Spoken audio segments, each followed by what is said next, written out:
এখানে নিয়ে আসা উচিত। ওকে।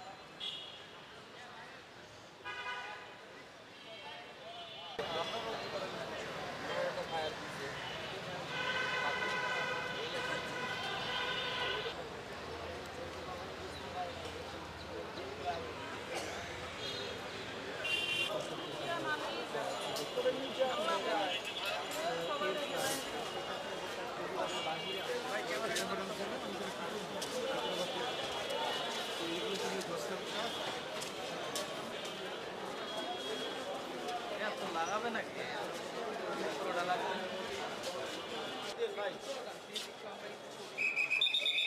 একটু ছবি দেন, একটু সাইড দেন, আমরা ছবিটা চলে যাই। ভাই তোমার হচ্ছে ছবি।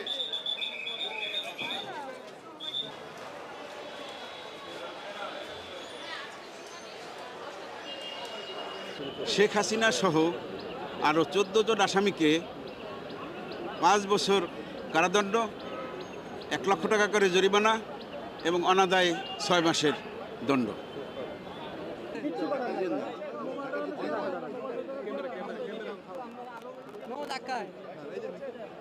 সর্বোচ্চ সাজা যাবজ্জীবন প্রার্থনা করেছিলাম আদালতের নিকট। আদালত শেখ রেহানাকে 7 বছরের কারাদণ্ড, 1 লক্ষ টাকা জরিমানা এবং অনাদায়ে 6 মাসের জেল, টিউলিপ সিদ্দিককে 2 বছরের কারাদণ্ড, 1 লক্ষ টাকা জরিমানা, অনাদায়ে 6 মাসের কারাদণ্ড।